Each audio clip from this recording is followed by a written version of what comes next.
A girl smiles in soft golden light, eyes closed, peaceful. This is how the dead remember being alive. She walks alone toward a stone tomb under a bleeding sunset sky. The road home is the road no soldier wants to take. Wreckage. Dust. A pale-haired figure pulls herself from the rubble of a battlefield that already counted her dead. She is on her knees in cooling ash, white braid hanging limp. The first question every survivor asks, how long was I gone? A massive iron golem looms over her shoulder, smoke still curling off its joints. Minutes, not hours. The slaughter is fresh. Her body reacts before her brain can catch up. Old instinct, the kind drilled into scouts who learn to flinch faster than they think. A single eye snaps wide open, pupil blown, vision shattered into adrenaline static. Fearful, sparks fly. A giant fist rips through the smoke beside her head. The kill swing she should never have survived. She rolls. Steel screams past her ear close enough to taste rust on her tongue.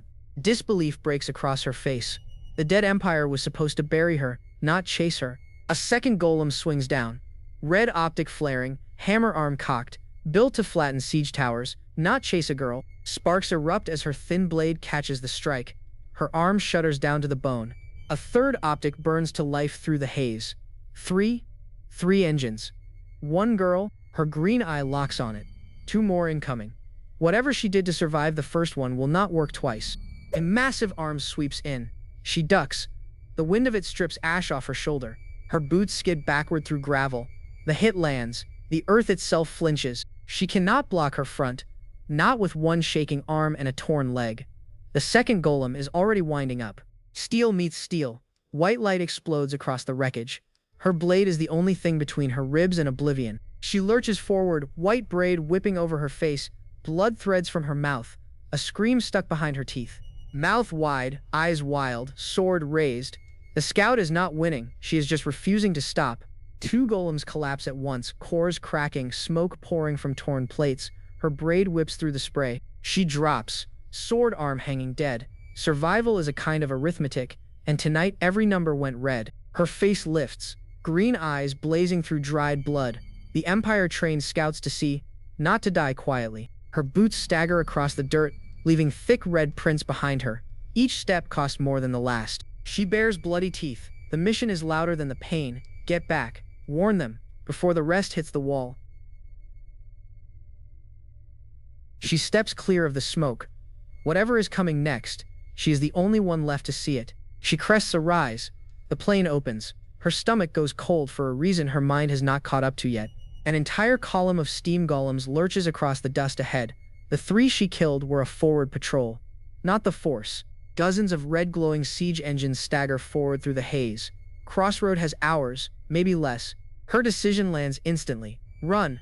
Warn them. There is no other version of this story she gets to live. She reaches the paddock. The post stands. The reins lie cut on the dirt. Every horse already gone. Crossroad sits across the lake, quiet under a peach sky. A whole day on foot. With this leg, a death sentence. Her boots are slick inside. Blood is no longer trickling. It is leaving, each footprint a smaller version of her. She runs through the broken tree line. Possibility is no longer the question. Survival is the only verb she has left. Her own thought crashes through her skull. This is the only window she has to put distance between her and the column. A red flare bursts behind the cliffs. Something heavy, something hungry. The plane is not done with her yet. Two crimson eyes split the haze. Veins of glowing red weave between them. Steam golems were the appetizer. She freezes, sword up. The thought is automatic and useless. Shield. She has nothing left to shield with. Her foot slams into the dirt. Even running takes a tax now. Each stride peels something else out of her body. A figure in red emerges from the dust. Of all the nights for another mistake, tonight is the worst one to add to. Steel screams. Light fractures the wreckage. Her sword catches the strike at the worst possible angle. She is flung across the rubble, helmet rolling, body curling in on itself. She cannot get her legs back under her. Her bloodied hand opens against the cracked earth. Fingers refusing to grip. The body has finally voted no. On the ridge above, a small crimson figure watches her bleed. No taunt, no charge, only patience. Her face lifts one last time, eyes glassy. Three thin lines of red carved across her brow like a verdict. Footsteps thud closer, slow, heavy. Death does not need to hurry when its target cannot stand. Her head tips forward. white hair falling over her eyes. The scout finally stops fighting the dirt. Her mind goes soft. The list is so small. Never dated, never drank, never smoked, never even called herself an adult. There is no rage left, no tears. Only the quiet of a girl realizing she ran out of years. Then a voice rises out of memory, soft, then sharp. A wish that she could do more, met with a single answer, then do it. Her eye flares wide, pupil tightening to a pinprick. Whatever just touched her chest, the body recognized it first. A red cloak lifts in the dust, sun cutting through the fabric. The shape is unmistakable to anyone who served the prince. Her face lifts again, white hair clinging to bloody cheeks. Hope is the cruelest thing to hand a dying girl. Boots stop beside her. A red cape settles across her shoulder like a verdict. The Empire is not done with her yet. 30 minutes before any of this, the Crossroad fort wall trembled under a blood-orange sky, and Ash quietly said he would go alone. Lucas exploded, blonde armor shaking, demanding his prince quiet down because the eardrums of a rescue squad still meant something here. He spat the words back. The rescue mission had no practicality. The prince was just doing what he wanted on his own road again. Ash kept his voice low. They had a winning shot, but only if Lucas trusted him, let him go, and held the front line steady. I would rather go save Evangeline, he said, and the words landed harder than any order, a prince admitting where his weight truly belonged. No, Ash answered the silent plea. Every fighter has their role, and this battlefront cannot survive without a knight named Lucas at its center. Lucas stared, mouth open, every objection caught somewhere between rage and worship, the kind of look only a prince can pull from a knight. Trust my decision, Ash said softly, and promised on his name he would come back to Crossroads safe and sound, no exceptions allowed. The blonde knight bowed his head at last, accepting orders he hated, while red-bannered figures behind him absorbed the weight of his silence. Protect the house, doggy, Ash teased before stepping away, a parting jab landing on the only knight who could hold the wall alone. Don't worry, front count. After all the sacrifices your family made to protect this place, Ash trusts the wall to the line you carry. Her eyes snapped open in the dirt, golden iris ringed in red, blood spider-webbed across the lash line, a pulse refusing to quit. A red cape stepped between her and the burning sky, broad shoulders eclipsing the sun, the only shadow that ever felt like shelter. I will protect my daughter no matter what, her bruised thoughts whispered as she lifted her head, a vow she had carried for years. Ash smiled the way only he can smile, like the rescue had already worked, like the burning field around him was a minor inconvenience. He pressed a small red potion vial into the air between them, a healing draught dangling from the gloves of a prince who never travels light. No, you can't be here, run away right now, she pleaded, while two red eyes burned awake in the smoke at the horizon. Ash patted the white head against his shoulder, calm as Sunday morning, while she trembled and tried to push him back toward the road. But it's too late to run, she realized. Two crimson-armored silhouettes were already locking on, and they'll shoot magic any second now. Magic stone golems, Ash named them like an old friend. 2 out of the 5 somehow split off and walked this rescue road. The system enemy panel surfaced. Level 30, elite tag, basically the boss monsters of Stage 3, and 2 of them stood waiting. Do you want to die here, Ash asked, voice flat, white hair shaking against his chest, every word a slap and a leash. I'm an orphan, so it doesn't matter, she sobbed. But you're different. You're the new lord of Crossroad, and the city needs you alive. Don't look back and run away. She tried to scream, but a black-gloved hand sealed her mouth before the last syllable could escape. Just drink this and recover, kid, Ash whispered, tipping the red vial past her teeth, and the white hair finally went still. Now she's quiet, he muttered, half amused, half sorry, lowering her gently as the burning crimson armor crested the smoke ridge behind him. He turned alone toward the rise, brown eyes lifting, a small, ugly smile sliding across his face, a prince finally off the leash. I have been waiting for this moment, he told the empty wind, raising his bare-gloved hand toward the molten advancing line. I have always wanted to yell loudly while using this, Ash grinned, blue summoning light suddenly flooding his face from above. A massive azure rune wheel cracked open in the sky, lightning braiding through every glyph, then collapsing into a single orb at the center. From the orb, a colossal armored boss climbed out of the storm, pale plate, glowing core, blue lightning sheathing every massive joint. The shape towered over the rescue field, helmeted, system-grade, more boss-tier weight standing behind one prince than this stage was built to hold. The scout's eyes blew wide in raw terror, white hair lifted by the discharge, every nerve screaming at the wrong shape standing beside her. Ash held his palm out and a smaller stone golem cracked into existence under his glove, bound, kneeling, fully owned by his command. Light flared across the captured boss frame as the system rewrote its loyalty mid-stride, sigils blooming along its core in real time. The summoned boss monster is under Ash's control. I see, Ash murmured. It really does have a whole lot of functions. The two enemy Magic Stone Golems answered immediately, twin red eyes flaring, deciding the new arrival was a threat first, a question never. Ash's brown eyes narrowed inside a slash of impact lines, every muscle settling into the kind of stillness that precedes a thrown punch. Both Crimson Giants opened their mouths and screamed red light into the sky, a shockwave punching across the rescue field like a thrown wall.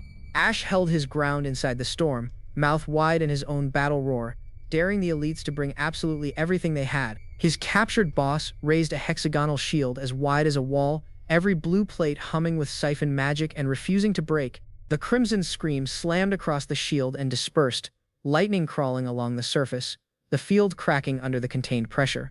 What is this? The scout finally got the words out, eyes wide, blood drying on her cheek. None of this was in the script. Duh, Ash answered, almost bored, glancing sideways at her, the smile of a man holding aces nobody knew he was carrying. It's my lottery ticket. It's the boss monster summoning magic I recorded last time, he explained. I didn't know I'd use it this fast, but the timing fit anyway. Even though it's a one-time use, he reminded her, it has full functionality, full bag, full board, every option still on the table. Up on the smoke ridge, the two Crimson elites hesitated, then began to drop, hexagonal joints clanking. They're coming back down to ground level. Since long range isn't working, they're trying to close with numbers. The readout flashed. March, swarm, drown the prince in red mass. Fine, Ash growled. Try to push me if you can. The words coming out steady, almost eager, almost glad they finally did the math.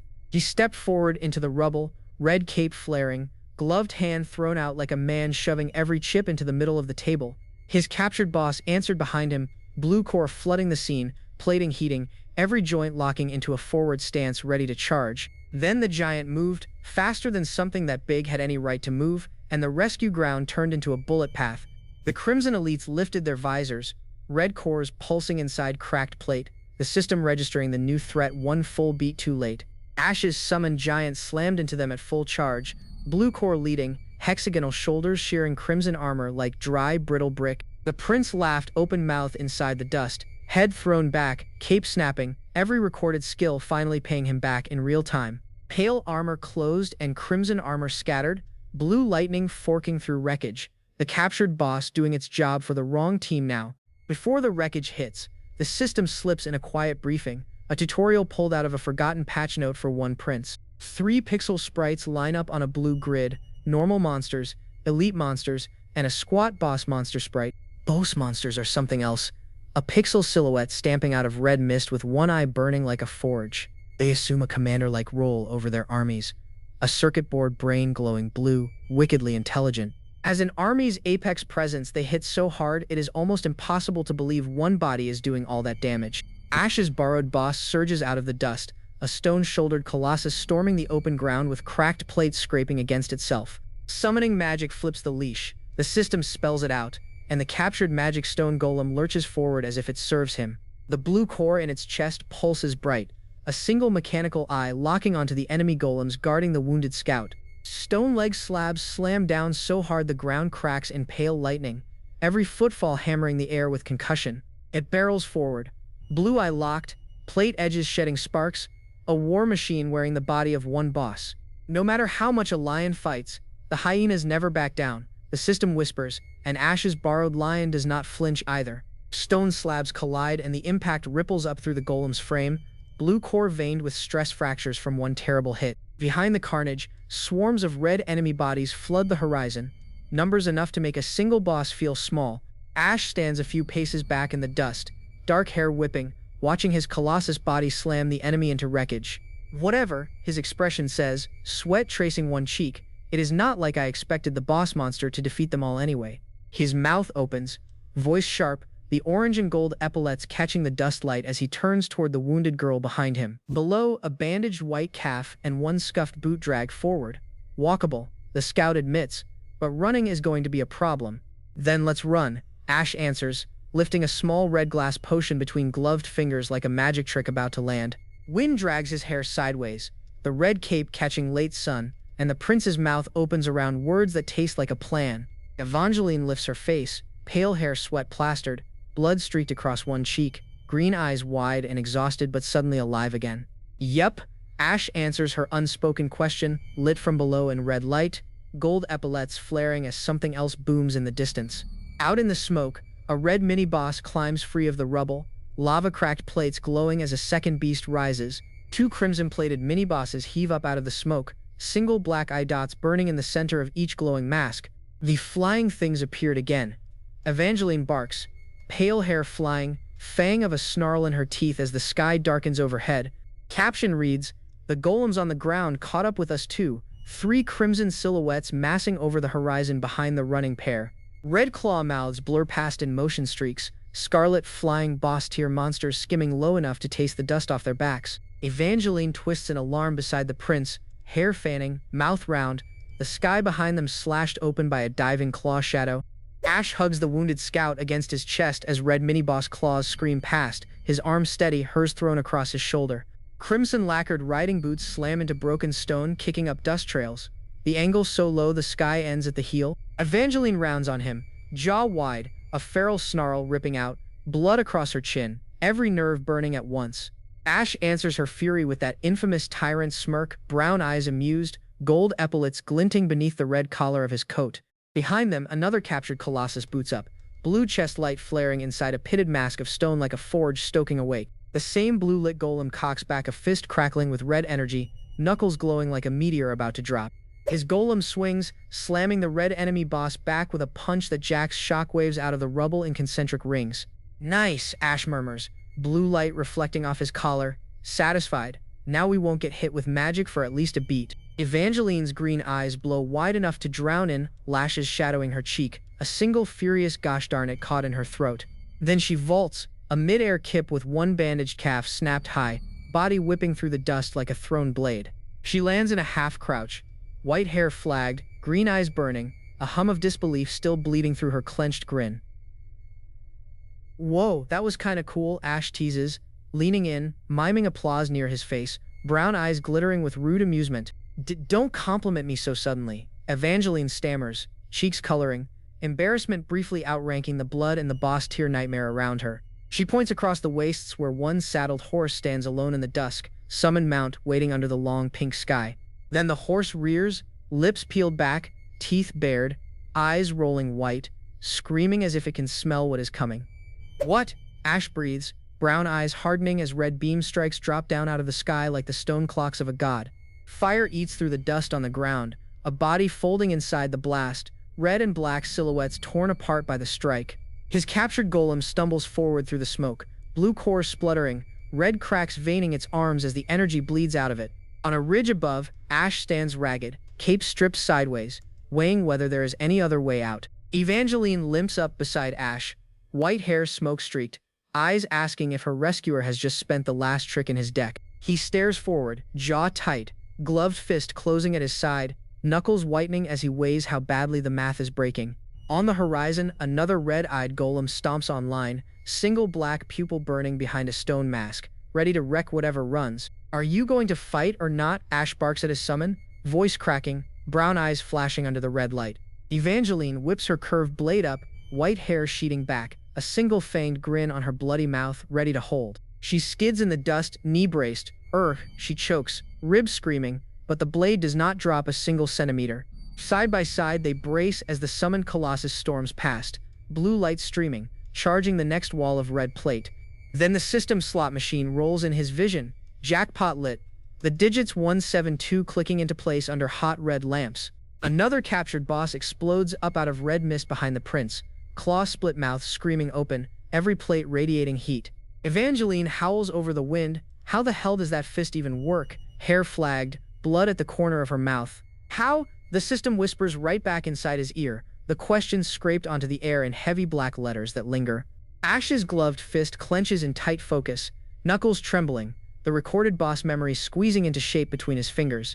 A barrel-armored boss thunders into existence, single hollow eye blazing white, plate ring body crashing down between them and the threat. Defeat the one on the right with damage payback, Ash commands, and block the one on the left. Stone fists collide, dust booming. Nice, Evangeline, Ash calls, white hair flagged forward, her blade gouging deep into red plate. I will fight too, Evangeline howls, mouth wide, green eyes blazing over the red tide, no longer the wounded girl below. Then the slot drums roll again, 3 black zeros locking into place, the screen flashing fumbled in the corner of his eye. The probability always betrays the player, the system mutters, and Ash exhales one quiet word into the wind. Ah, in the end, fuck. The slot wheel locks on triple zeros and Ash gets to watch his lottery ticket fizzle out while 2 boss elites still pace the smoke around him. Evangeline lunges into focus with blood on her chin and screams about his left hand, because she already knows what crazy plan he is about to attempt. Ash bares his teeth in the same crooked grin he wears every time the system tries to bury him, and you can tell he is about to do something stupid. He shifts the weight onto that ruined left arm, the bandage already soaking dark red, and forces a grip the elbow has no business making. Evangeline drags herself upright behind him and begs for 10 more seconds of cover, voice cracking because the slugger is already moving. Both enemy magic stone golems lurch back into view, joints flaring with red mana cores, and you can hear the floor remember every step they take. Ash spits an annoyed line about chilling out and calls them piles of rocks, like the closing boss of a defense game is just a Tuesday inconvenience. A blue mana grid snaps open in front of his glove, that classic system targeting plane folding out so he can sight straight down the barrel. He brings up a violet rod of compressed light, a relic weapon hot enough to bend the air, and braces it across the shoulder he should not be using. The barrel chambers a cold purple core, swirling like a stolen star, and the recoil shockwave already kicks dust off the broken ground in a ring. The trigger trips and a single column of violet light tears across the field, a clean spear cutting straight through the dust and the elite plating. The system board lights up the boast one-shot 3 kills, because Ash threaded both elite golems and a stray specter on the same impossible line. Evangeline freezes mid-breath, eyes blown wide, mouth still open from a scream that never finished, because even a pro scout cannot process that kill count. Ash explains in his bored, lazy voice that the weapon is built from the Queen Spider mana core, the Black Queen, and that it absolutely is not his. He admits straight up that the rod belongs to Damien the priest, and that he just took it in a hurry because the plan demanded a one-shot answer. And he calmly notes that even with a weak prince body at this close range, a bullseye through 3 boss elites is genuinely possible if you grit it out. The recoil slams him sideways and he grits out that the kickback is like a real cannon, promising himself bruises on top of bruises by morning. Eyes half-lidded, he murmurs an almost gentle apology to Damien, sorry for the priest who keeps quietly funding every reckless stunt this prince pulls. Behind him, Evangeline finally realizes what just happened, ash on her cheek, mouth parted in a silent shriek as the ground around her keeps detonating. A second skill banner unfolds in gold, damage payback, and the rubble convulses as every wound he ever ate snaps back onto the things that gave it. Evangeline drops her shoulders, ribbon askew, blood smeared at the lip, and finally lets herself look at him, ready to ask the only question that matters. Evangeline steadies her breathing, tells him she has a mountain of questions but will only ask one, which is exactly the kind of restraint Ash respects. She lifts her gaze toward the smoking field and asks the only question that matters in a defense game, which is, what do we do right now? Ash answers with that tilt of the shoulder he reserves for moments he already won. 2 words, told you, like the worst patient teacher on the continent. He gestures at the manor walls behind them, ivy curling over a quiet stone arch, and lets her hear the line. He has a few more insurances stashed inside. His face hardens for the first time tonight, jaw tight, the calm dropping.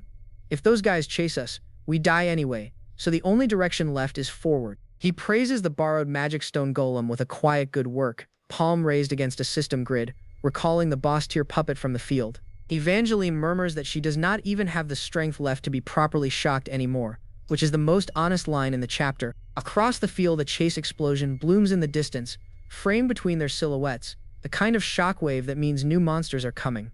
A blue system grid spreads under his glove, dotted with pink markers, and Ash reads off the exact bad news: 14 monsters still left in the area. Far across the rubble, the third elite's red mana core flickers awake, cracked plating dragging itself upright, refusing to count itself as dead. Ash turns and orders Evangeline straight at the manor, voice tight, telling her they have to get to the house, no detour, no second cannon shot. Boots scuff hard across the floorboards, leather creaking, scrape marks burning into the wood as both of them break into a serious sprint. Evangeline hauls him sideways with a snap of pure scout instinct, both of them ducking just as the ceiling shears down where they were standing. Red mana light slashes across the corridor, a wide vertical claw of energy splitting the wall behind them, the same elite refusing to lie down. She gasps that the most annoying enemy of the bunch is still very much alive, voice cracking, because she watched it die in front of her seconds ago. Ash bares his teeth and yells back that this always happens in defense games. The wounded elite is always faster than the healthy one, every single run. He glances back at the broken stone heads of the dead spider tier littered across the rubble, and mutters good riddance to the one that hit them first.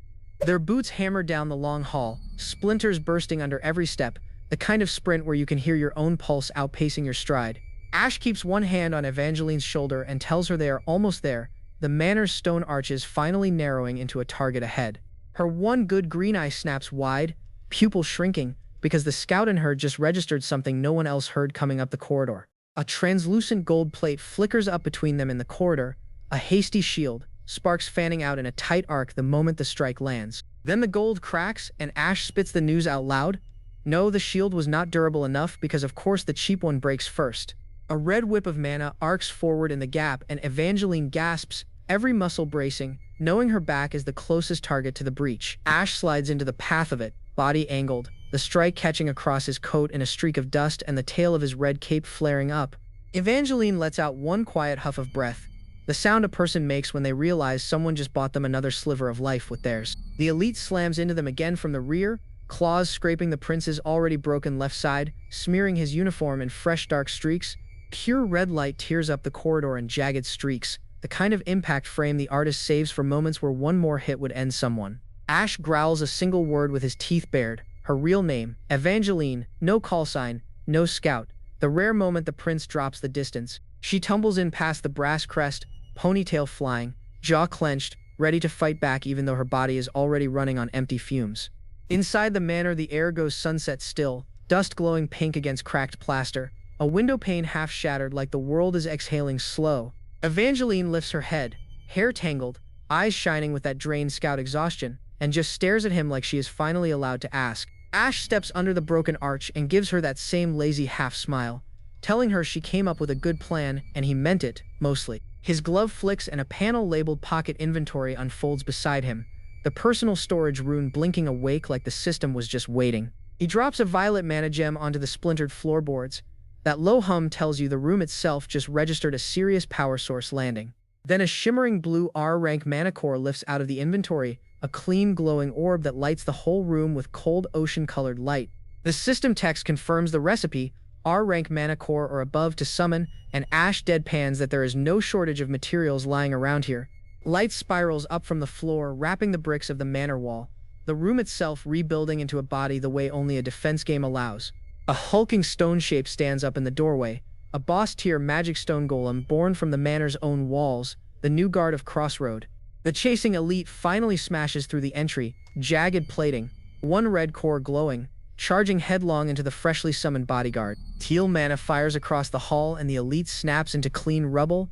Ash exhales a tired smile and praises his borrowed boss with a quiet nice shot. Ash crouched in the cathedral hall as steam-soaked golems froze mid-step, his old streamer brain catching up with what his body had survived. He had played this exact stage in his old life, but the live version refused the script he remembered, and that bothered him. They had gone into a deactivated state, the kind of pause monsters were never supposed to give you outside a cutscene. The pale scout watched him with green eyes wet from blood loss, asking without raising her voice what was supposed to happen next. "We wait until the sun sets," Ash told her, like a man who had already counted every hour his borrowed golem still owed him. Once the sun went down, he could spend his other insurance, the dying daylight on the cathedral, making that promise sound brittle. Healing potions had a ceiling, Ash realized, and the wound torn open in the last attack refused to close cleanly. He told her he would find a bandage and to wait there, and her silver head lowered against the cracked wall. Cloth tore in the dark, the clean snap of a strip pulled long, the manor smelling of dust and dried blood. When Ash knelt beside her in the rust-colored dawn, she folded smaller and her voice came out paper-thin. "Thank you, Senior." Then she started talking, the way the wounded do when adrenaline drains, and the first thing out of her was that her father had been an alcoholic. Bottles tipped, glasses left out, the table of a man perpetually drunk, and nobody around to stop him. She turned her bandaged face up, freckles standing out under grime, the fever making her green eyes look glass bright. Then one day he stopped, she said, and never drank a sip again, that silhouette of a man under his red cape carrying something heavier than wine. Ash listened in silence, not interrupting, the unspoken question already shaping itself between them in the cracked manor light. Even now, she asked him in the half-dark, "Do you still hate your father?" And the question landed like a stone in a deep well. 3 years ago, she went on, "If your father had gone to save your mother instead of the city, would you have forgiven him?" Ash watched her, the soft red light on his cheekbones, and answered the way a man answers when he is also asking himself. She let the silence sit, her green eye locked on him, the bandage making her look smaller than her own uniform. "Then who should I hate?" she asked, voice cracking, and the broken plaster behind her seemed to lean in for the answer. Her profile drifted close, lashes wet, mouth set, the face of a person realizing their grief has nowhere left to land. "I know he did his best," she whispered into Ash's silence. "I know that, of course I do, but then who should I hate?" she asked again, the question stripped to its bone, the dawn behind her hair making her look translucent. Her mom had been ripped apart by monsters, she said, rage and grief driving her insane, and the funeral crowd had only stared. Ash chose his words instead of grabbing the easy one off the top of the pile, his face going still in the dawnlight. "Look for someone to blame other than the monster that killed your mother," was what every grieving city eventually did. "It feels like my insides will burn into ashes," she said, the line quiet enough that Ash had to lean to catch it. "My dad accepted my hatred," she said, and the red ribbon at her collar moved with the breath she could not quite catch. "He said it was his fault he could not save Mom, that it had been his responsibility, and so she did not hesitate to hate him." "Now you are telling me to forgive him," she asked. "Then what do I do?" The manor floor freckled with old blood. "Not because we want to hate," Ash answered, "but because we want to survive," and the city's red banner above them seemed to agree. An armored hand reached out and rested on her shoulder, the touch a soldier gives another soldier when no words are big enough. Ash's mouth shaped the line that always sounds harder than it is. People need someone they can blame. The yellow flag of Crossroad cracked in the wind, the symbol of a city that had spent 3 years feeding on someone else's fault. An old white-haired man, soldier-shouldered and tired, stood quietly in her memory, the father who had carried her hatred without flinching. "Ahem," Ash said suddenly, the third prince's embarrassment catching up with the gesture, and pulled his hand back fast. She blinked up at him, the first genuine surprise on her face since the ambush, the dawn catching the water in her lashes. A blast of energy ripped between them, Ash half turning, Evangeline's hair flaring back, the soft moment shattered without ceremony. Her mouth dropped open in alarm, green eyes wide as the manor walls shuddered with the sound of something massive coming back online. Outside, the deactivated cluster was reactivating, mass after mass of stone bodies grinding back upright in the dawn. "These bastards," Ash spat in his head, "they really are smart," and the laughter went out of him like a candle pinched. Evangeline's face went white, the red ribbon at her throat trembling, scout instincts firing back online a beat behind Ash. 2 gravestones sat outside in the rust-colored grass, her parents under stone, the dawn pooling like something the city owed her. Then the rival Golem reared in the broken hall, ribbed body hauling itself up, the elite tag practically humming off its joints. A bigger silhouette pushed up behind it, the magic stone Golem Ash had bought with a lottery ticket, mana ports glowing at its wrists. The cannon arm of the borrowed boss snapped open like a furnace door, teal light boiling out, the broken hall flattening around it. The beam fired, a teal lance of pure mana, the rival elite catching it in the chest, its red eye flickering once like a startled sun. Stone shrapnel hailed across the floor, dust-choked light cutting through smoke, the second elite cracking apart at its seams. Mana flares lit the broken hall in cathedral blue light, the second elite cracking apart in the heart of that flash. When dust settled, the rival still loomed, dented and seething, the borrowed boss's mana starting to dim along its joints. The rival's body kept shuddering, red eye-cores pulsing like coals, the borrowed golem's hits cratering its plating one strike at a time. Far below, in the crooked alley between rocks, Ash sprinted under the cracked sky, red cape snapping like a torn flag. An armored fist punched down out of the smoke, the borrowed boss landing a heavy strike, knuckle studs glowing teal at impact. Ash's face split open in a yell, all the calm of the manor gone, the third prince now just a man closing distance to a wounded girl. Evangeline's pale face whipped sideways, hair lashing through dust, teeth set against the second wave the city had not warned her about. A piece of the rival's white armor sheared loose mid-fight, peeling like dead skin, the cathedral hall taking the impact with a deep crack. Her parents' grave stood there in the rust-colored grass, a small white-cloaked figure kneeling before them in the long dawn. Then Evangeline rose with blood on her chin and a feral grin sharp enough to cut glass, the trembling scout from the manor gone for good.